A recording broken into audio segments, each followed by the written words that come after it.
여러분 안녕하십니까. 경제현장 오늘 시작합니다. 올해도 최저임금위원회의 내년도 최저임금 결정은 법정 시한을 넘길 것 같습니다. 올해 시간당 9,160원보다 18.9% 많은 1,890원을 요구하는 노동계와 동결을 고수하는 경영계 입장이 팽팽히 맞서기 때문인데요. 주 52시간 근로제도의 유연한 적용도 첨예한 노동 현안이죠. 집중 진단에서 이 두 가지 이슈 자세히 들여다보겠습니다. 유튜브 실시간 댓글 의견 주시면 토론에 반영합니다. 경제현장 오늘입니다.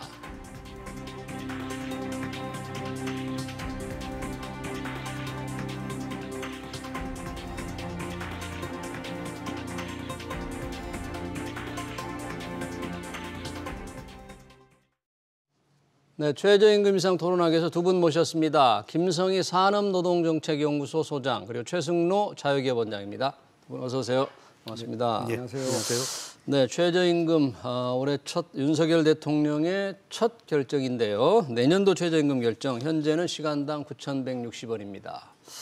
자, 노동계 18.9% 올리자, 경영계 동결하자.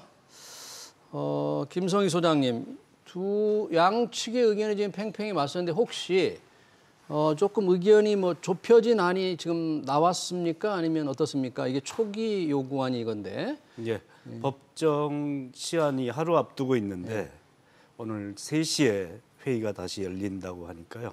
곧 협상안이 제출된다면 좀 이따가 나올 가능성이 있겠죠. 네. 지금은 서로 팽팽히 지금 완전히 의견이 다른 거죠. 어느 정도 지금 서로 차이가 어떻습니까? 예, 18.9% 1,890원대 동결이니까요.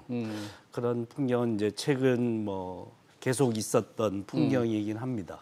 그러니까 최저임금의 영향과 중요성이 점점 부각되면서 이제 경영계는 경영계 나름대로 완강한 입장을 보이고요. 노동계는 여러 가지 여건상 올려야 될 목표치를 높게 제시하고 있죠. 그래서 끊임없이 줄다리기, 평행선을 달리고 있고 그것이 이제 회의를 거듭해도 좁혀지지 않는 이런 상황이 계속되고 있습니다. 그럼 지금 회의를 몇 차례 하고 있는데 이 최종적으로 결정 방식 서로의 만약에 합의가 좀 쉽지 않으니까 어떤 절차를 통해서 최종적으로 결정될까요?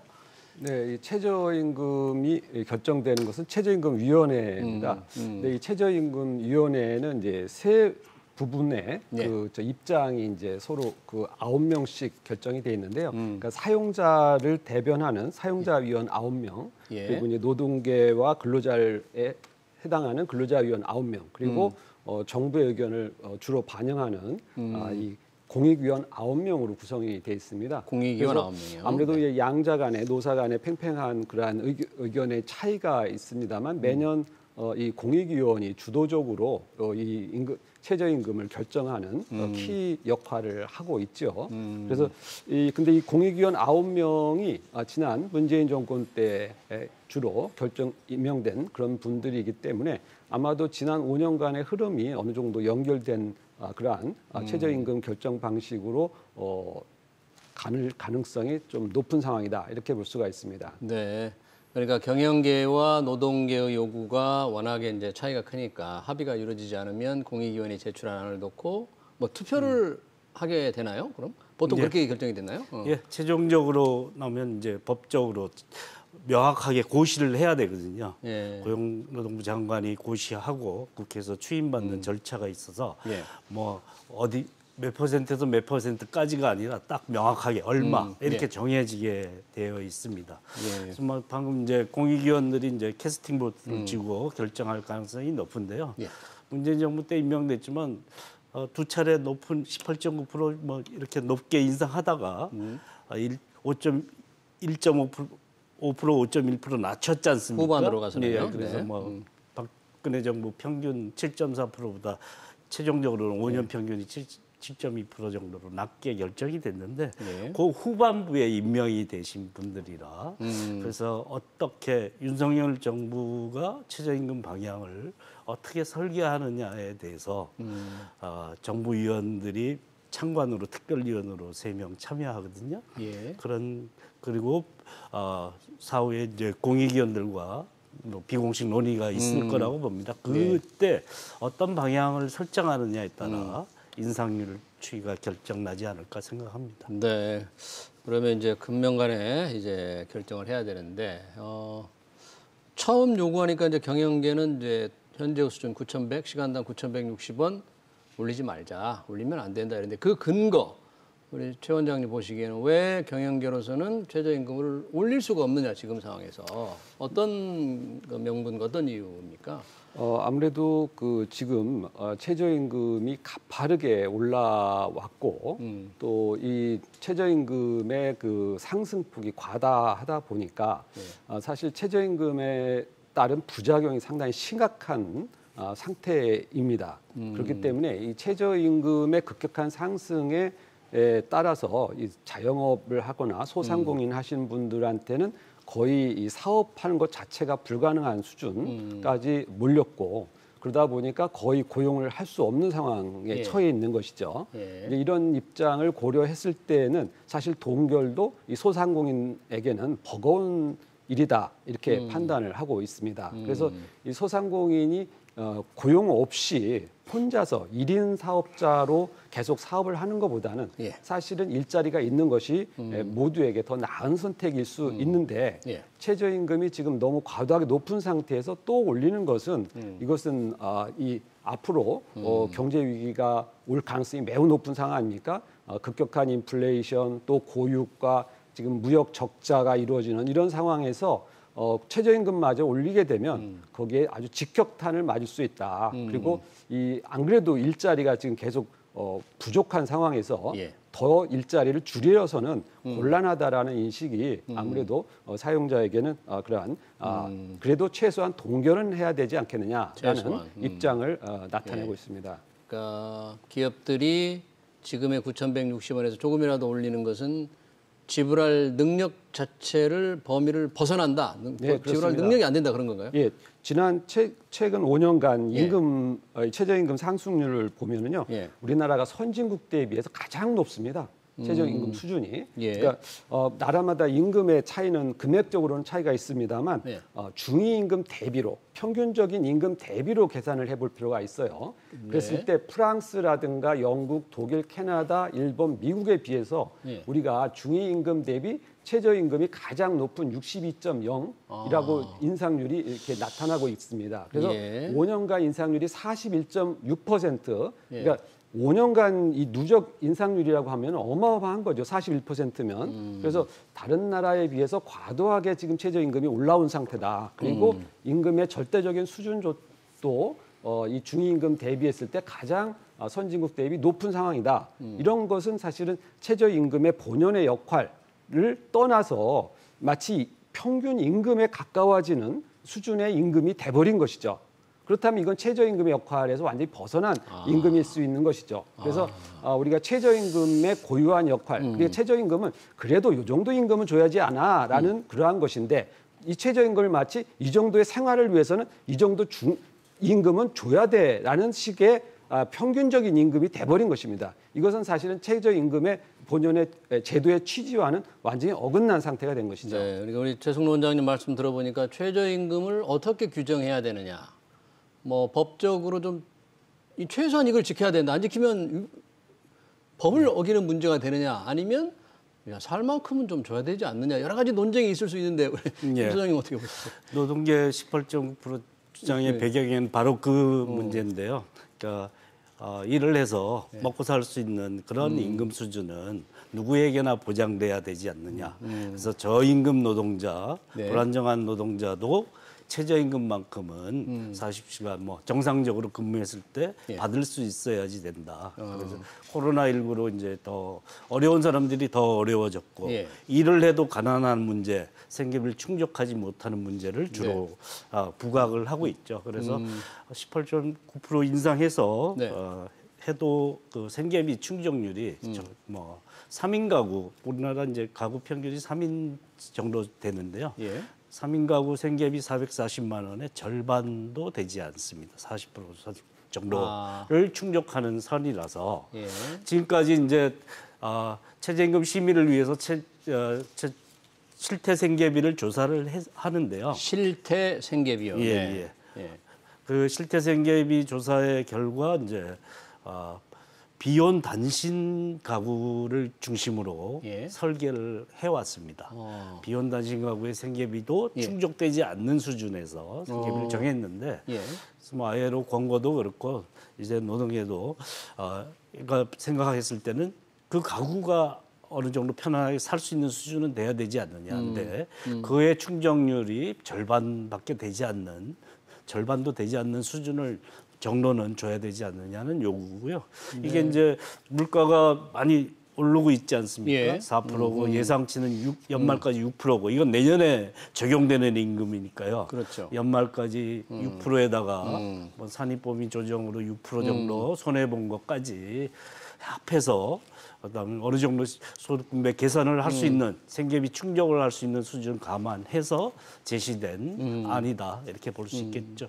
예. 우리 김성희 소장님은 이제 어떤 실태 생계비 그러니까 가구당 좀 적정한 생계비라는 거 있는데 이런 적정한 생계비가 제대로 반영되지 않은 수준 아닌가 지금. 그러니까 9,160원 가지고는 안 된다, 좀 더 올려야 되겠다 이런 건데 우리 최승 원장님께서는 이게 기업의 어떤 지불 능력을 봐야 하는데 지불할 수 없는 영세 상인들도 많은데 어떻게 올리느냐, 이 접점 찾기가 어렵겠네요. 근데 중임금, 중간임금 대비 최저임금이 이렇게 우리가 높다는 게 국제적으로 이게 다 맞는 통계입니까 이게? 네, 그렇습니다.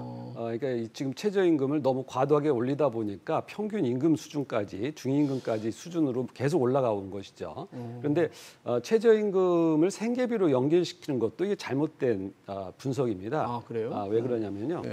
우리가 가구 안에 이 최저임금으로 근로하는 사람이 포함될 수가 있는데 그 가구가 고소득 또는 저소득 어느 쪽에 속해 있는지 우리가 알 수가 없어요. 그래서 우리가 사회보장제도, 복지제도를 갖고 있지 않습니까? 그러니까 소득을 벌어들였는데도 불구하고 이 저소득 가구라서 복지 혜택이 필요하다라고 한다면 정부가 복지 혜택을 제공을 하는 것이죠. 예. 그런데 임금을 복지로 연결시켜 버리는 것은 이것은 어느 나라에도 이러한 방식의 접근 방식은 없다고 볼 수가 있습니다. 예. 그건 뭐냐면요.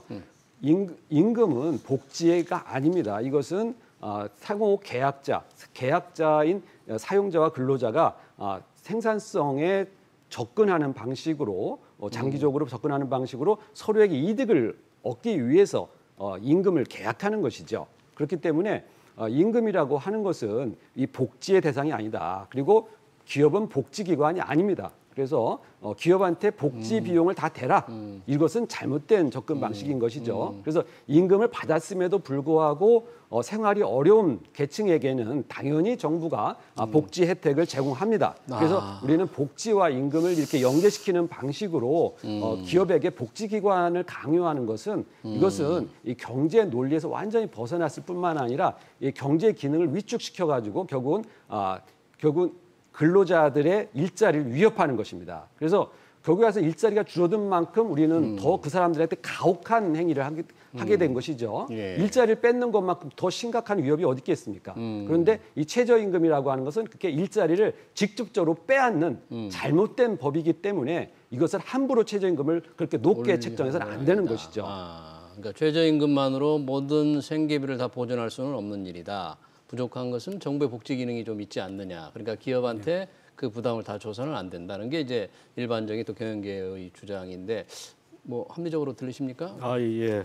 사실 임금은 노동의 대가죠. 그 일을 해서 고용을 했으면 그런데 노동의 대가라는 게 기준이 여러 가지지만 최저 수준을 정할 때는 적어도 먹고 살 수 있는 정도의 수준은 보장해야 되는 거다. 이게 이제 생계비 논리인 거죠. 그리고 뭐 복지라고 하는 게 아니라 정당한 노동의 대가를 제대로 지불하고 있느냐의 최소 기준점 충족하느냐. 일을 했는데도 먹고 살기 힘들다면 가난에 내몰린다면 그것은 사실 사회적으로 바람직하지 않고 기업이 정당한 대가를 지불하지 않음으로써 사회적 부담으로 그걸 전가하는 거다. 이렇게 볼 수 있는 거겠죠. 그래서 정당한 노동의 대가의 최소 기준점이다.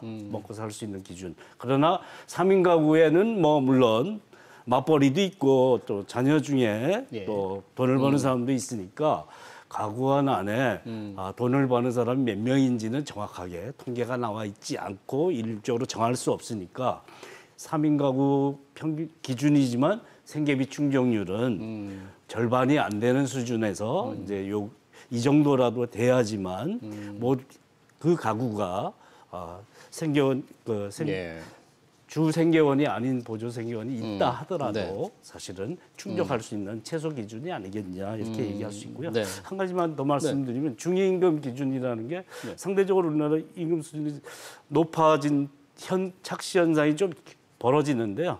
중요한 원인 중에 한 가지는 1인 가구 기준으로 1인 이상 사업체, 전 사업체 대상 기준으로 하면 중위임금 수준이 굉장히 낮아지지 않습니까? 네. 비교 대상 기준이 유럽 국가들은 5인, 10인 이상인 경우가 많이 있습니다. 그래서 이걸 단순히 이제 그런 통계적인 작성 방식에 대해서는 고려 없이 일률적으로 평가하면 곤란하다. 이런 점은 좀 염두에 둘 필요는 있습니다. 중위임금 대비 임금 수준을 조금 어떤 기준을 좀 똑같이 봐야 될 필요가 있다는 그런 지적이시고요. 이 최저임금을 지금 못 지키는 이미 시간당 9,160원 현재의 수준도 다 못 지키는 이른바 법을 위반하는 그런 불가피하게 영지 상황이 지금 많이 있는 거죠. 네, 그렇습니다. 이게 최저임금이 최근 5년간 급격하게 상승하다 보니까 법을 지키지 못하는 사업장이 계속 늘어왔습니다. 그렇다 보면은 사실 법이라는 것은 꼭 지켜야 되는 거 아니겠습니까? 예. 그렇다면 법다운 법이라는 것은 뭐냐면 보통 사람이라면 당연히 지킬 수 있는 정도의 수준이어야 된다는 것이죠.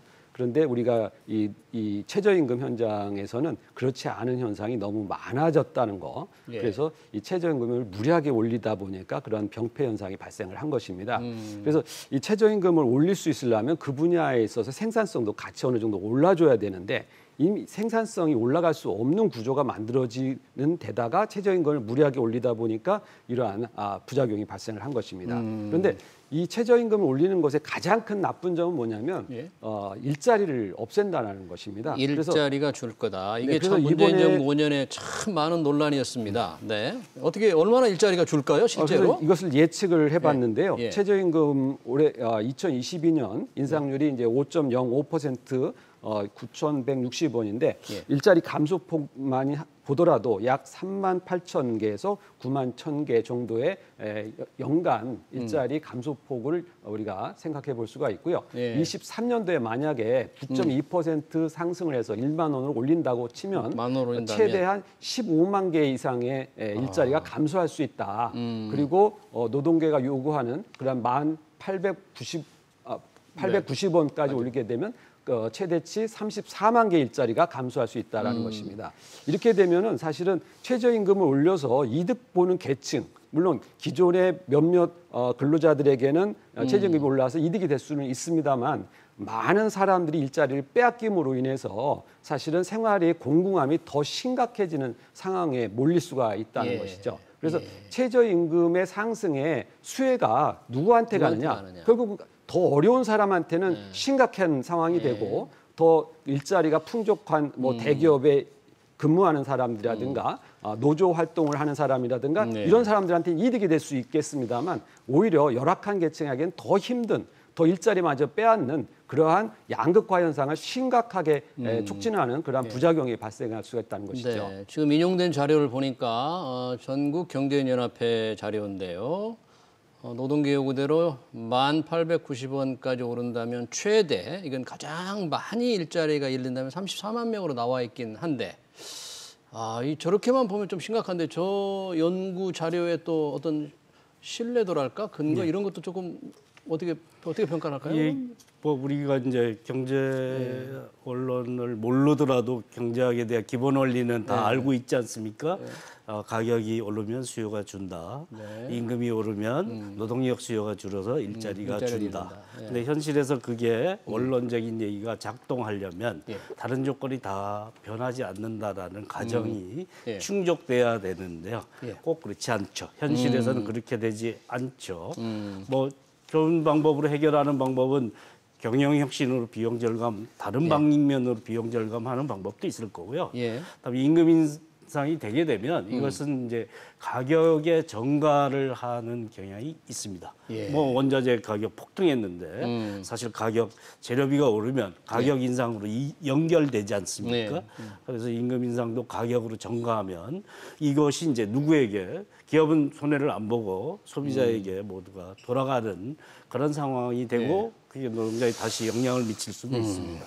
그래서 이렇게 임금이 올랐을 때 대응하는 메커니즘이 무엇이냐에 따라 이제 달라지는데 현실에서는 바로 그것이 노동력 수요의 감소로 이어지지는 않는다라고 할 수 있고요. 예. 저임금 노동자가 준다 그러는데 그 통계에서 이제 착시 현상도 좀 많은데 간단히 말씀드리자면 최저임금은 자기 임금이 최저임금인 사람에게 가장 큰 혜택을 주는 영향을 주는 제도이죠. 예. 그런 사람이 비정규직 이런 불안정한 처지에 있는 사람들이 예. 대부분입니다. 그 사람들에게 바로 임금 인상을 다른 방법으로 할 수단을 가지고 있지 못한 사람들이 대부분인데 그 사람들을 위한 제도로서 기능하고 있다라는 점도 네. 고려할 필요가 있겠죠. 네. 또 두 분이 보시기에는 이제 최저임금위원회에서 결정을 해야 될 텐데 일단 법정 시한은 내일입니다. 어떻게 결말이 날 것 같아요? 혹시 그 좀 예상을 할 수가 있을까요? 네, 그 연례적으로 보면 이제 공익위원이 주도하에 최저임금이 대부분 결정이 납니다. 그래서 아마 올해도 그런 현상이 이제 반복될 가능성이 높은데요. 네. 이 장기적 관점에서 이 부분을 좀 개선할 필요가 있습니다. 왜냐하면 정부가 최저임금을 획일적으로 결정하는 방식은 바람직하지 않거든요. 왜냐하면 우리가 업종별로 보면 소상공인처럼 정말 최저임금을 올릴 수가 없는 구조도 있고 예. 대기업이라든가 일반 기업에서는 또 올릴 수 있는 부분도 있지 않습니까? 예. 그렇다면 이 업종별로 또 지역별로 굉장히 차이가 큽니다. 그래서 대도시와 지방 간에 또 차이가 격차가 있는 것처럼 그래서 중앙에서 획일적으로 이러한 최저임금을 결정하는 이 낡은 예. 방식을 해체하고 우리는 지역별로 최저임금을 정한다거나 네. 또는 업종별로 최저임금을 정하는 방식으로 과감히 이 제도를 개선해야만이 네. 이 부작용을 줄일 수가 있는 것이죠. 그래서 네. 올해는 분명히 과거와는 동일한 방식으로 다시 결정이 되겠습니다만 이것의 부작용은 결코 사라지지 않을 것이다라는 걱정을 하고 있습니다. 지금은 올해는 이제 뭐 물 건너 갔지만 업종별 뭐 이런 차등화를 좀 해볼 필요가 있다. 우리 김 교수님은 어떻게 내일 어떻게 결정될 것 같아요? 예, 네. 지금 이제 물가 상승률이 4%지 않습니까? 작년 최저임금 수준을 유지하는 최소치가 4%인데 지금 피부로 느끼는 물가 상승은 훨씬 필수 생필품의 가격은 훨씬 많이 올라 있죠. 그렇죠. 사실 식당 가도 7,000원짜리가 8,000원 되고 9,000원 되고 이러지 않습니까? 이건 뭐 10%를 훨씬 넘는 수준의 피부로 다가오는 물가 인상률인데요. 연말까지 6% 정도라고 하면 내년에 적용되지 않습니까? 예. 연말 예상 물가 상승률 수치는 최소 넘어야지 작년 수준을 그냥 유지하는 거다. 그럼 여기에 이제 경제 성장률이 2.3% 뭐 이 정도 예상 지금 현재까지 예상되고 있는데요. 예. 이걸 도하지 않으면 다른 사람들은 경제 성장과 함께 이렇게 소득이 늘어나는데 최저임금 적용 대상자들은 못 쫓아간다는 게 되죠. 소득 분배가 역진화된다라는 것을 의미하죠. 네. 그렇기 때문에 그걸 도해야 되는 최소 그러면 8.3% 이상은 돼야지만 최저임금을 받는 사람들이 올해의 생활 수준을 유지할 수 있는 내년도 최저임금이 된다라고 볼 수 있겠죠. 예, 임금 인상, 물가 상승률 정도는 좀 커버를 할 수 있으면 좋겠다 그런 주장이네요. 그런데 실제로 이제 윤석열 정부에서 어떤 선택을 할지는 잘 모르는데 적어도 물가 상승률 수준은 충족하지 않으면 강자를 위한 정부의 모습을 그냥 드러내는 것이 되고 약자를 배려하는 따뜻한 보수의 모습하고는 멀어지는 그런 결과가 될 것이다라고 봅니다. 지금 뭐 윤석열 정부가 노동 정책 관련 어느 쪽으로 향하느냐의 또 하나의 쟁점이 최저임금 못지않게 주 52시간제의 유연한 적용입니다. 얼마 전에 노동부에서 발표를 했다가 뭔가 좀 혼선이 있는 듯한데 윤석열 정부는 주 52시간 제도를 어떻게 할 지금 생각인가요? 그 52시간제는 지난 정부에서부터 계속 문제가 되오지 않았습니까? 사실은 그 과도하게 지나친 규제였음에도 불구하고 그 개정을 계속 그 정치권에서 개정을 못한 과제였고 정부도 그래서 이 문제가 현실적으로 부작용이 너무 크기 때문에 여기에 대한 보완하는 그러한 정책이라도 내놔야 되는 그런 면이 있었는데 이번 정부에서 그 숙제를 좀 풀어야 된다라는 심각성이 대두가 되고 있습니다. 그래서 52시간제가 가지고 있는 경직성, 특히 주 단위로 이 시간을 근로시간을 계산하는 과정에서 이것을 월 단위로 계산하면서 좀 유연하게 근로시간이 신축적으로 운영될 수 있도록 하는 부분적인 개선안이 이제 제기가 될 수가 있는 것이죠. 그래서 이 근로시간을 과도하게 경직적으로 관리를 하다 보면 산업 현장에서의 그러한 활동 자체가 완전히 사전적으로 봉쇄될 가능성이 있습니다. 그래서 연장 근로 관리 단위를 1주에서 1개월 단위로 확대한다든가 또는 근로시간 저축 계좌를 도입하다든가 이러한 개편안을 이제 우리가 적극적으로 검토를 해볼 수 있는 단계고 이것이 이번 정부가 이 52시간제의 폐해를 그나마 부분적으로 해소하는 그러한 처방이 되지 않을까 싶습니다. 그러니까 연장 근로 지금 단위는 주간 단위로 돼 있는데 월간 단위로 바꾸자는 안을 노동부에서 기본 정책 방향으로 제시했다가 윤석열 대통령이 조금 결정되지 않았다고 해서 좀 혼선이 있는데 노동계는 지금 그걸 강력하게 반대합니까?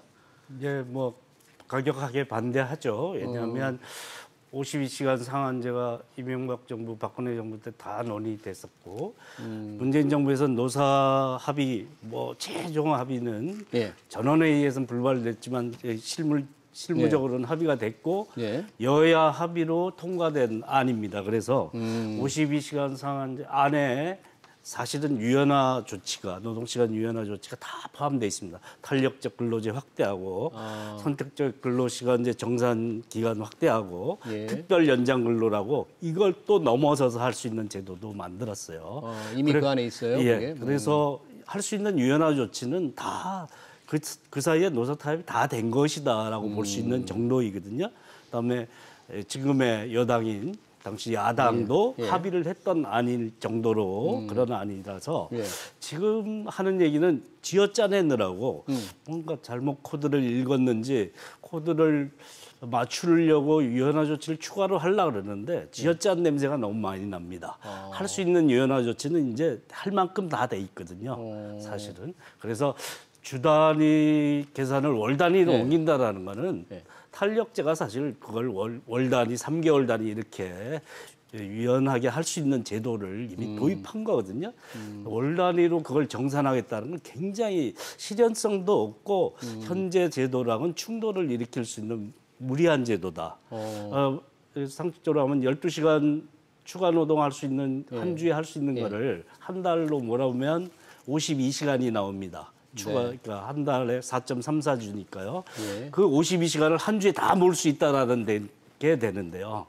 지금은 12시간 상한은 지키면서 또 그거를 평균적으로는 지켜야 되는데 92시간까지 이론적으로는 할 수 있다라는 얘기가 되는데 그렇게 할 수 있는 제도도 아니고 법적으로 좀 못하겠죠. 이거 쉬는 시간이 이제 월 단위로 정산하면 가능한데요.